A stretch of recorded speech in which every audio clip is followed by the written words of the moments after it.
이른바 슈퍼 수요일로 불렸던 인사청문회, 여러분은 어떻게 보셨습니까? 여당은 결정적인 한방은 없었다라고 긍정적인 평가를 내놓고 있고, 야당, 특히 캐스팅 보트를 쥐었다고 볼 수 있는 국민의당의 선택이 주목될 수밖에 없는데요. 국민의당 박주선 비상대책위원장 연결해서 각 후보자들에 대한 평가와 최근 정치 현안에 대한 입장 들어보도록 하겠습니다. 위원장님 나와 계세요?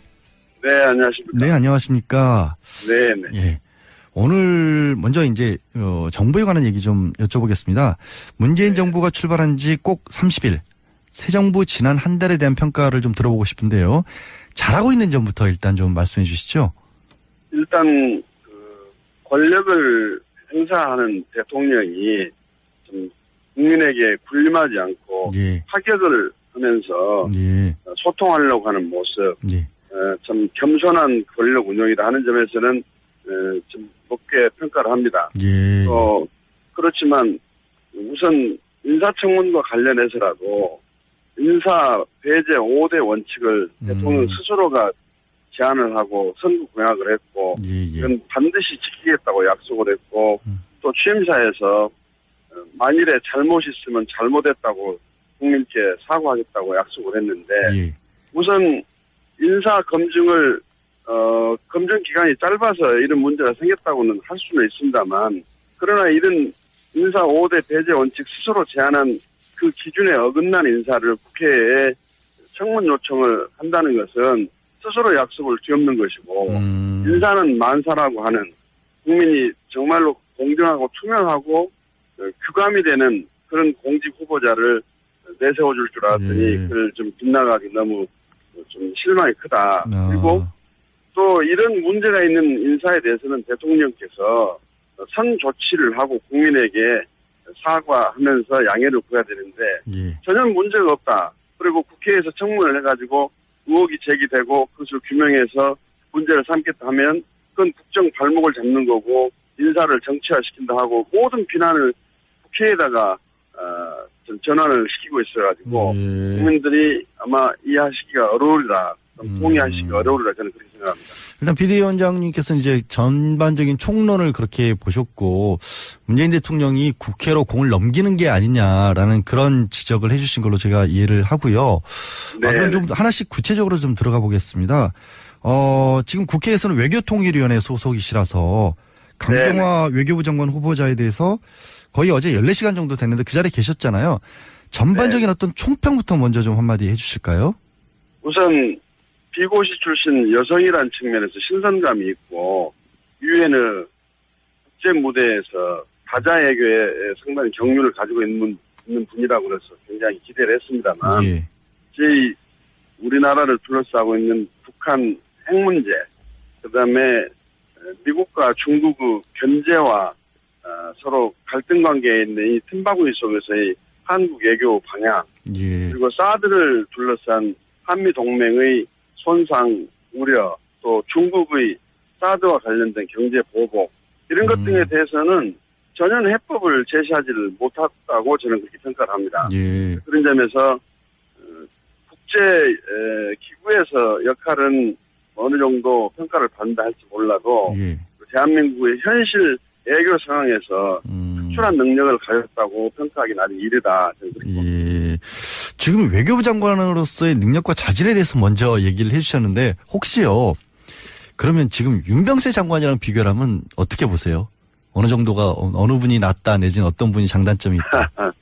아직 이제 청문 과정에 있는데 제가 어떻게 외교장관으로 실제 취임을 해가지고 역할을 할 것을 미리 평가를 하면서 비교를 한다는 것은 조금 적절치 않을 것 같습니다. 윤병세 장관도 잘한 부분도 있지만 기대에 어긋난 부분도 있고 또 외교장관 독자적으로 하는 것이 아니고 대통령의 지침을 받아서 대통령의 철학을 수행하는 그런 면이 없지 않기 때문에 대통령 국정 철학에 따라서 영향을 많이 받는다고 봐서 그것이 우리 국가 이익에 얼마나 부합되는 결과를 만들어냈느냐 하는 걸 보고 비교를 해야 할 텐데 아직 강경화 후보께서는 그럴 만한 역할을 할 수 있는 기회가 없어서 양쪽을 비교하기는 좀 너무 이르다 이렇게 생각합니다. 어떤 면에서는 대통령의 철학을 받들 수 있는 부분도 있다, 여지는 있다, 이렇게 또 생각할 수도 있을 것 같은데, 이제 강경화 후보자에 대해서 다른 어떤 인사청문 후보들보다도 굉장히 많은 어떤 문제 제기를 좀 했지 않습니까? 그런 여러 가지 가운데서 위장전입 세금 체납은 본인이 인정하고 여러 번 사과를 했고, 반면에 이제 노문 표절이나 부동산 투기 이런 것에 대해서는 사실이 아니다라고 명확하게 선을 그었는데, 해명 과정은 어떻게 적절하셨다고 보세요? 그래서 이제 본인의 해명은 납득이 되는 부분도 있습니다. 예. 외국에 있으면서 국내에 계신 남편이 사실관계를 잘 모르고 해명이 좀 뒤틀리게 됐다든지, 예. 또 오래전 일이라서 기억이 좀 제대로는 안 난다 하는 예. 취지로 이야기를 하고 하는 건데, 사람이기 때문에 그럴 수도 있겠다 하는 점은 있어요. 예. 그러나 위장 전입 문제라든지 세금 탈루 문제 이런 것은 본인이 스스로 시인하고 예. 지금 용서를 구하고 있는 상황입니다. 예. 그런데 이제 우리 국민들이 상당히 좀 관대하다고 그럴까요? 과거에 대해서는 상당히 관대하다고 그렇게 말씀드릴 수가 있겠는데, 예. 또 인사청문 제도가 도입된 취지는 이런 공직자의 도덕성을 검증을 해가지고 흠결이 있다면 그 흠결이 국민을 위해서 봉사할 수 있는 공복으로서의 신뢰를 받기 어렵다면, 또 그리고 또 모범된 생활을 해와야만이 앞으로 자라나는 우리 후세대에 대해서도 불법 정신을 함양할 수 있는 계기도 되고 할 텐데, 어떤 위법과 비리를 저지르고도 고위공직에 아무런 제한 없이 취임한다 한다면 그 나라에 자라는 청소년 또는 일반 국민에게 어떤 영향을 미치겠느냐 생각해보면 상당히 이게 좀 중차대한 문제라고 저는 그렇게 보고 있습니다. 지금 그러니까 국민은 관대하더라도 그래 국민 눈높이에서 봤었을 때는 어느 정도 납득이 간다고 할지라도 이제 비대위원장님이 보시기에는 좀 그렇지 못했다라는 걸로 들리거든요. 말씀하신 게. 그러면 물론 이제 국민들께서도 저하고 생각을 같이 하신 분도 계실 거고 또 관대하게 일하는 게 더 중요하지 않느냐, 일할 수 있는 기회를 구해해라 하는 말씀도 계실 건데, 아무튼 오늘 저희 의총이 9시부터 있기 때문에 그러니까요. 여러분들의 의견을 한번 듣고 저희 당의 기준을 한번 제시해 보도록 하겠습니다. 아직 이렇게 입장 정리가 어느 정도 내부적으로는 됐다 이런 것도 안 나온 상태인가요? 그러면? 지금 어제 이제 청문회가 장관 후보에 대해서는 끝났고 현재 소장에 대해서는 오늘도 진행이 되는데, 사실 청문이라는 것이 재판과 비슷해서 청문위원들이 재판관 역할을 했기 때문에 그분들이 의혹을 제기한 부분에 대해서 심의를 했고 당사자 또 변명도 들었고 그렇기 때문에 종합해서 보고를 받고 저희 의견을 나누도록 그렇게 해서 방침을 정하도록 하겠습니다. 알겠습니다. 반면에 김동연 경제부총리 겸 기획재정부 장관 후보자에 대해서는 자유한국당도 그랬고 국민의당에서도 그렇고 전반적으로 평가가 좀 긍정적으로 보이는데 어떠세요? 그래, 상대 후보들하고 비교를 해보면 그렇게 큰 의혹 제기는 없는 것 같습니다만 그 시력 저하로 인한 병역 면제 부분 이 부분이 조금 의혹으로 제기되는데 명쾌하니 해명은 되지 않은 것 같습니다. 그런데 그 부분은 후보자는 굉장히 억울한 것 같던데 어제. 글쎄 이제 우리 청문위원들 보고를 들어보면 그 부분에 대해서도 저희들이 합리적인 판단을 할 수 있을 것으로 이렇게 기대를 합니다. 일단은 의원총회를 통해서 이렇게 좀 얘기를 들어보겠다. 아직은 입장 정리를 정확히 안 하셨다라고 보이는데 오늘 의총에서 그러니까 김상조 공정거래위원장 후보자도 결정을 하시는 거죠, 거기서? 네, 그럴 계획으로 있습니다. 우리 비대위원장님 개인적으로는 어떻게 보세요? 김상조 위원장 후보에 대해서는? 글쎄, 제가 지금 청문위원들로부터 직접 보고는 아직 못 받았습니다만 그동안에 언론을 통해서 제기된 의혹, 그리고 그 의혹이 사실이라는 전제하에서 보면 사실 공정거래위원장으로서 아무리 능력이 또 경륜이 있다 하더라도 국민의 모범이 돼야 할, 규감이 돼야 할 공직자로서의 역할을 수행하기는 적합하다고 보기는 어렵지 않느냐는 그렇게 생각합니다. 개인적으로는 좀 부정적이시네요. 그러나 이제 청문위원들하고 직접 의혹이 어느 정도 해소가 되고 해명이 됐는지를 듣고서 예. 저희 생각도 정리를 하고 다음 방침을 전하도록 하겠습니다. 네, 어쨌든 현장에 계셨던 건 아니니까 언론으로 네, 들었으니까. 네. 알겠습니다. 이 부분이 사실 이제 비대위원장님 개인적으로도 호남 의원이시고 해서 좀 민감한 사안인 것 같았는데 이제 김희수 헌법재판소장 후보자는 이제 5.18 판결 그것에 대한 공식 사과를 하면서 시작을 했습니다. 비대위원장님께서도 이제 검찰 출신이시고 법에 대해서 잘 아시니까 당시에 김희수 소장 후보자가 그때는 군판사였고 뭐 실정법의 한계를 넘기도 어려웠다. 이런 해명에 대해서는 어떻게 들으셨는지요? 이해가 가는 부분이 있습니다. 예. 사실 군사 정권 하에서 민중을 억압하고 광주 민주화 운동이 발발했고 하는 시점에서는 사실은 많은 피해자가 발생했는데 이건 시대의 아픔이고 예. 누구 개인 한 사람에게 돌멩이를 던지기는 어렵다고 봅니다. 우리 광주 5.18 단체에서도 성명을 내고 예. 광주에 진압군 부대로 온 계엄군 모두에게 책임을 물을 수 없는 것처럼 그렇죠. 군 판사 또 젊은 법무사에 불과했던 그분 한 사람에게 큰 책임을 묻기는 어렵지 않느냐 뭐 이런 취지의 의견도 제시를 하고 있거든요. 그래서 그런 것도 참작해야 되겠고 또 하나는 이미 이분은 헌법재판관으로서 근무를 하고 있습니다. 그렇죠. 헌법재판관으로 청문도 받았습니다. 그렇게 해서 이제 재판관이 됐는데 사실 헌재 소장이라고 그래서 헌법을 해석하거나 또 헌법재판하는 경우에 일반 재판관보다도 우월적 지위나 권한이 있는 건 아니거든요. 헌법만 다루는 것 뿐이죠. 특화된 것 뿐이죠. 예. 네네. 그런데 이런 문제가 의혹으로 제기돼가지고 이런 의혹들 때문에 현재 소장은 못한다고 한다면 현재 재판관도 해서는 안 되죠. 그렇죠. 사실은 그 동일한 기준이 어떻게 보면 적용이 돼야 될 수도 있다라는 것도 있고. 그런 측면도 한번 감안할 필요가 있지 않겠는가 이렇게 생각합니다. 예. 말씀하시는 걸로 들어보면은 사실 김희수 후보자는 이제 다른 분들과 달리 오늘 한 번 더 청문회도 하고 또 국회 인준도 거쳐야 하지 않습니까? 지난번 이낙연 총리처럼. 말씀하시는 걸로 비춰보면은 청문회 통과가 좀 가능할 것 같이 그렇게 들리네요. 그렇게 보시는 건가요? 이제 그건 여기는 이제 청문회 청문 보고서가 채택되고 가는 것이 문제가 아니라 우리 전 국회의원들의 임명 동의 절차를 받아야 되기 때문에 그러니까요. 이제 개개인들이 어떻게 이제 판단하느냐에 따라서 표결 결과가 달라질 나올 수 있겠죠.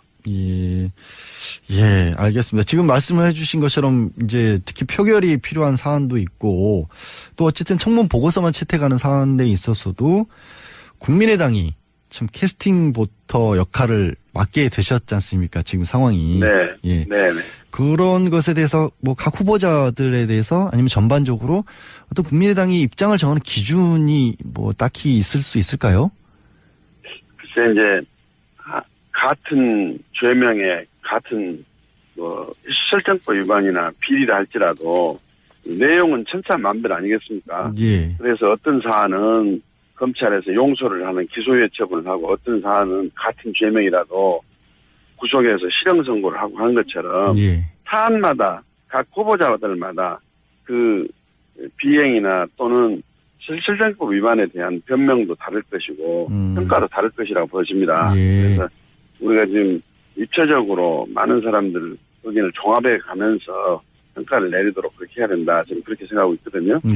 있고 아직 정말로 나라를 위해서 필요한 인재들이 이런 상처를 입고 공직 후보자로 국민 앞에 선 것이 많이 좀 아쉽네요. 의혹을 국회에서 만들어내는 것도 아니고 의혹 있는 사람을 이렇게 국회에다 인사청문을 요청해가지고 여기서 통과를 시켜주지 않으면 정부 입장에서는 국회가 국정 발목을 잡는다느니 인사를 정치한다니 이런 참 동의할 수 없는 주장을 하고 있고 하는데 정부 책임이 먼저입니다 지금. 대통령 책임이 큽니다. 근데 또 이 나오는 의혹들 중에서 일부분은 뭐 언론에서 좀 너무 속단해서 제기했던 것들도 있고 해명 과정을 보면 있죠. 해명하는 과정을 보면 정치권에서도 명확하게 검증이 안 된 것들을 의혹 차원에서 그냥 제기했던 것들도 있어서 물론 그 부분은 딱히 국민들이 다 동의할지는 저도 조금 좀 잘 이해가 안 가는 부분도 있긴 합니다. 아니죠. 의혹이 제기됐다고 그래서 바로 의혹을 기정사실해서는 절대 안 됩니다. 그렇죠. 증거에 의해서 의혹이 사실로 규명이 돼가지고 책임을 물어야지 예. 의혹만 제기했다고 그래가지고 그것을 바로 책임으로 연결하는 것은 청문제도 취지를 훼손하는 거고 예, 예. 그렇게 하려면 청문이 무슨 필요가 있겠습니까? 그렇죠, 당연히. 예. 알겠습니다. 근데 이게 보면은 이제 비대위원장 입장에서 굉장히 좀 곤혹스러우실 것 같기도 한 게 박지원 전 대표가 당론과 관계없이 뭐 굉장히 긍정적으로 후보자들에 대해서 뭐 개인적으로 SNS를 통해서 입장도 밝히고 있고 그런데 이게 조금 뭐 운영에 나가시는데 뭐 판단에 나가시는데 조금 영향을 끼치지 않을까요?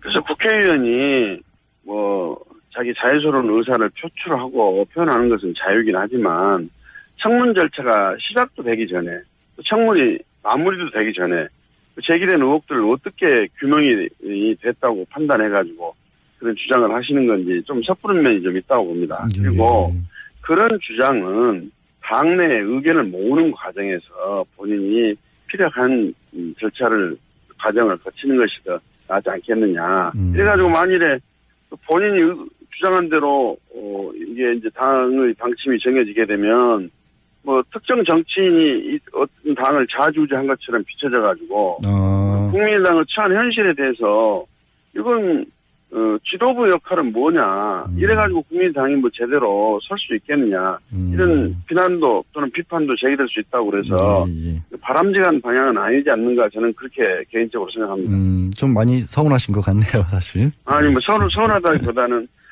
뭐 그렇게 적정한 방법은 아니지 않는가 이런 생각이 좀 드네요. 사실 그런 얘기가 나오는 이유가 이게 참 찬성하면 민주당 이중대라 그러고 또 반대를 하면 아무래도 또 호남 민심이라는 것이 걸리기도 하고 그런 어떤 좀 껄끄러운 어떤 입장 때문이기도 한 것 같고 그래서인지 자유한국당 죄송하지만 정우택 그 당대표 권한대행이 사쿠라 정당이라는 말까지 했어요. 이거 뭐 어떻게 답변을 좀 드려야 될까요? 정우택 그 대표 그분은 참 합리적이고 이성적인 분인데 왜 그런 말씀 하시는지 저는 이해가 안 갑니다.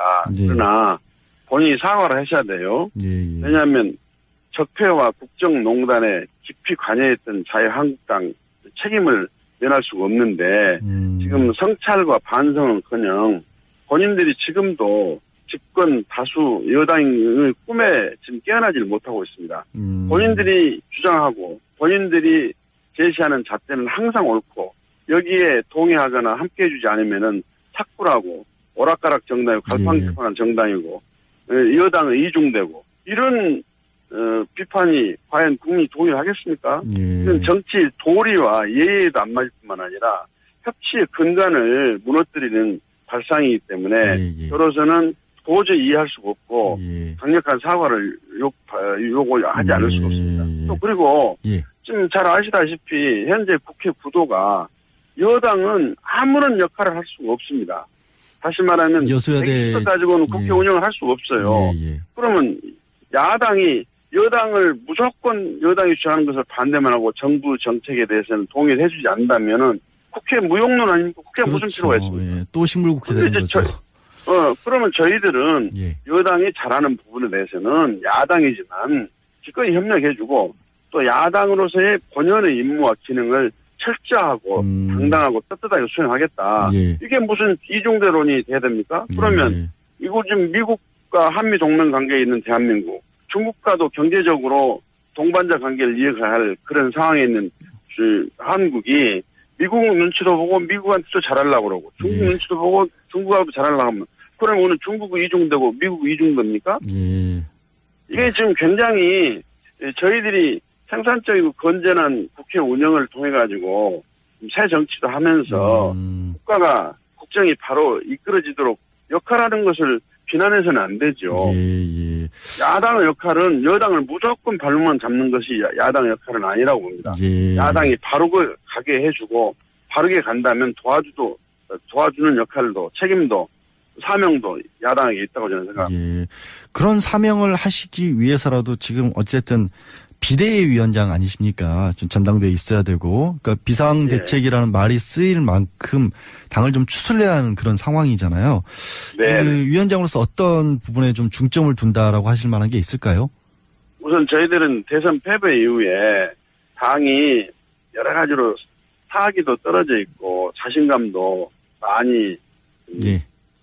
저하가 돼 있고 그래서 무엇보다도 당의 결속과 단합이 중요하고 그다음에 예. 대선 평가를 아주 엄정히 성역 없이 신랄하게 해가지고 예.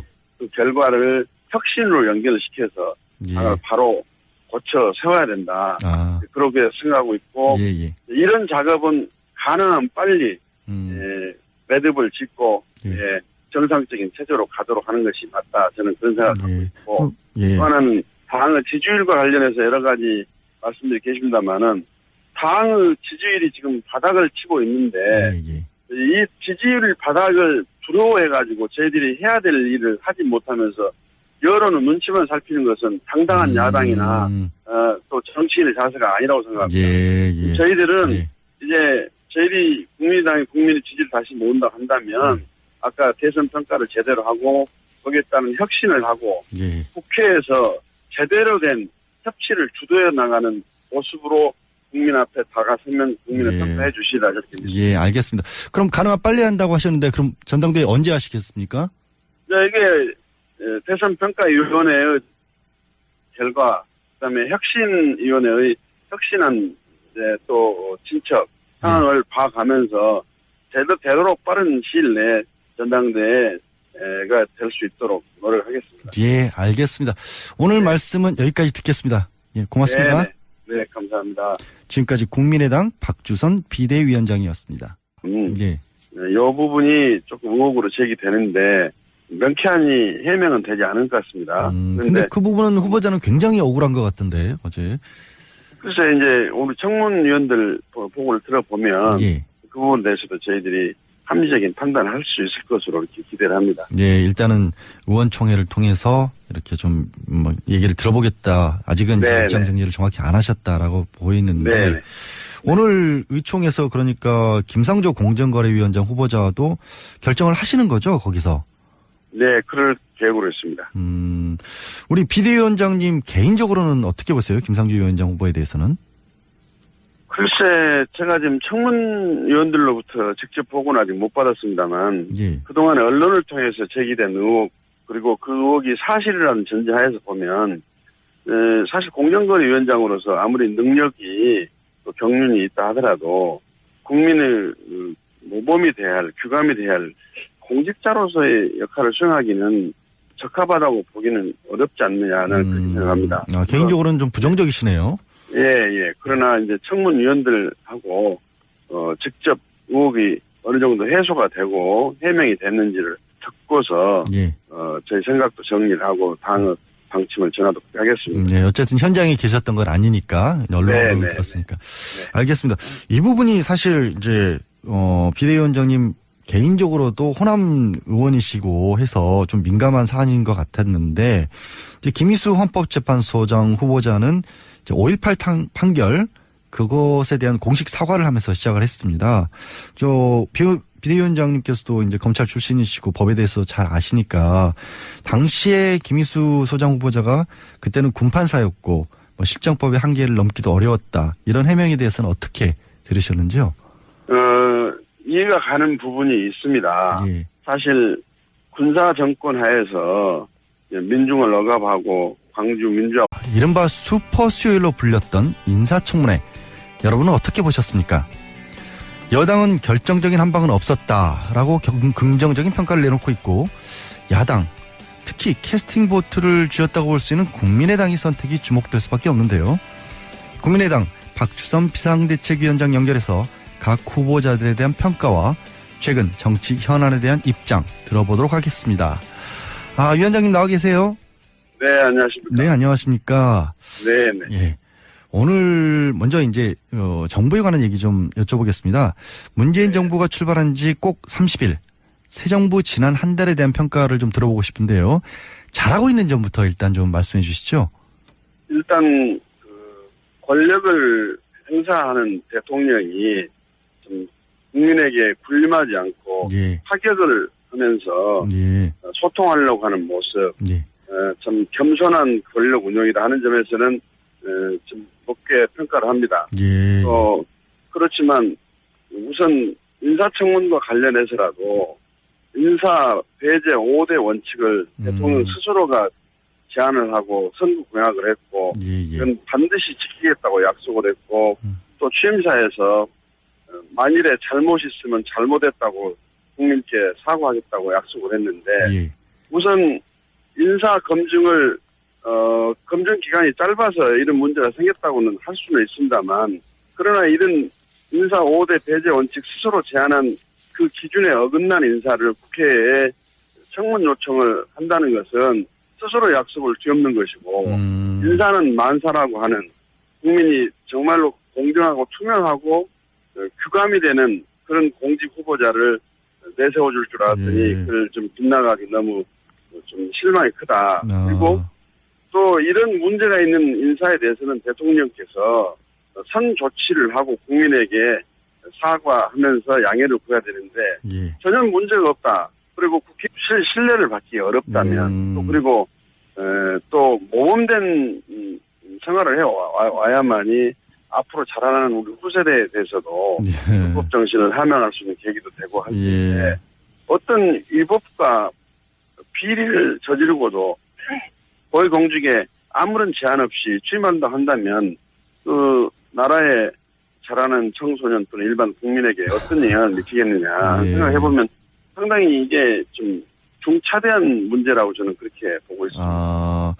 지금 그러니까 국민은 관대하더라도 그래 국민 눈높이에서 봤었을 때는 어느 정도 납득이 간다고 할지라도 이제 비대위원장님이 보시기에는 좀 그렇지 못했다라는 걸로 들리거든요. 말씀하신 게. 그러면 물론 이제 국민들께서도 저하고 생각을 같이 하신 분도 계실 거고 또 뭐 관대하게 뭐 일하는 것이 더 중요하지 않느냐, 일할 수 있는 기회를 부여해라 하는 말씀도 계실 건데 아무튼 오늘 저희 의총이 9시부터 있기 때문에 그러니까요. 여러분들의 의견을 한번 듣고 저희 당의 기준을 한번 제시해 보도록 하겠습니다. 아직 뭐 이렇게 입장 정리가 어느 정도 내부적으로는 됐다 이런 것도 안 나온 상태인가요? 그러면?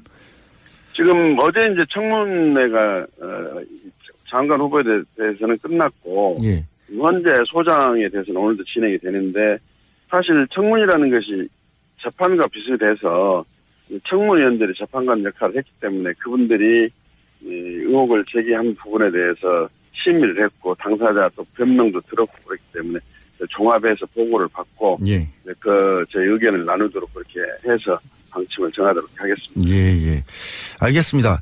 반면에 김동연 경제부총리 겸 기획재정부 장관 후보자에 대해서는 뭐 자유한국당도 그랬고 국민의당에서도 그렇고 전반적으로 평가가 좀 긍정적으로 보이는데 어떠세요?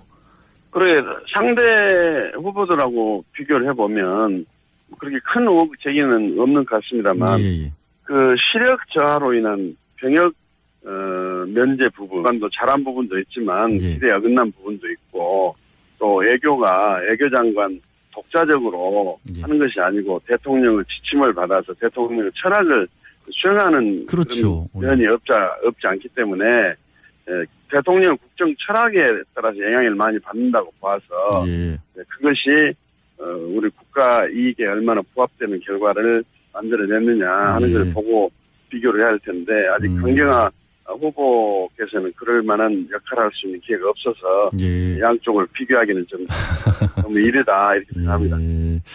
어떤 면에서는 대통령의 철학을 받들 수 있는 부분도 있다, 여지는 있다 이렇게 또 생각할 수도 있을 것 같은데 이제 강경화 후보자에 대해서 다른 어떤 인사청문 후보들보다도 굉장히 많은 어떤 문제 제기를 좀 했지 않습니까? 그런 여러 가지 가운데서 위장전입 세금 체납은 본인이 인정하고 여러 번 사과를 했고 반면에 이제 노문 표절이나 부동산 투기 이런 것에 대해서는 사실이 아니다라고 명확하게 선을 그었는데 해명 과정은 어떻게 적절하셨다고 보세요?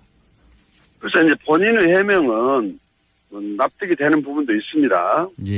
외국에 있으면서 국내에 계신 남편이 사실관계를 잘 모르고 해명이 좀 뒤틀리게 됐다든지 또 오래전 일이라서 기억이 좀 제대로는 안 난다 하는 취지로 이야기를 하고 하는 건데 뭐 사람이기 때문에 뭐 그럴 수도 있겠다 하는 점은 있어요. 그러나 뭐 위장 전입 문제라든지 세금 탈루 문제 이런 것은 본인이 스스로 시인하고 지금 용서를 구하고 있는 상황입니다.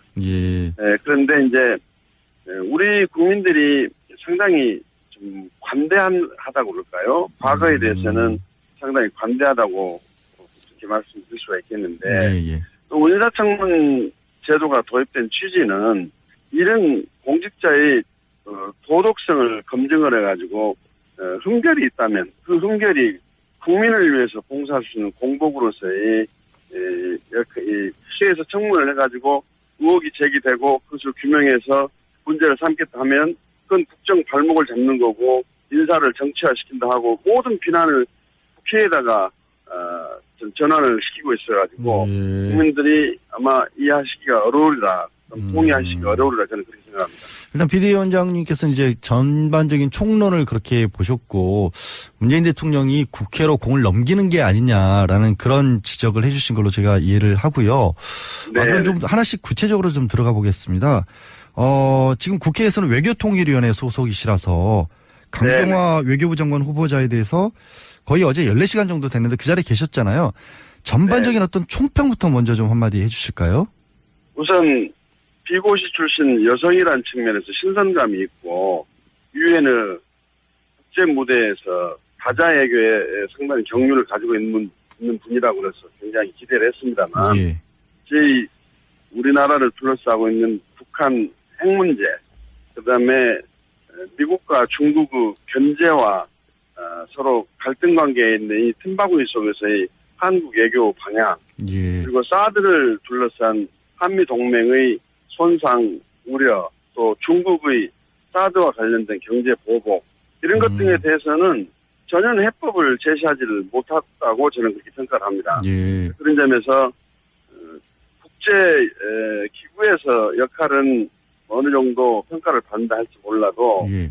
대한민국의 현실 외교 상황에서 특출한 능력을 가졌다고 평가하기는 아직 이르다. 저는 그렇게 봅니다. 예. 지금 외교부 장관으로서의 능력과 자질에 대해서 먼저 얘기를 해주셨는데 혹시요. 그러면 지금 윤병세 장관이랑 비교를 하면 어떻게 보세요? 어느 정도가 어느 분이 낫다 내지는 어떤 분이 장단점이 있다. 아직 이제 청문 과정에 있는데 예. 제가 어떻게 외교장관으로 실제 취임을 해가지고 역할을 할 것을 미리 예. 평가를 하면서 비교를 한다는 것은 조금 적절치 않을 것 같습니다. 예. 윤병세 장관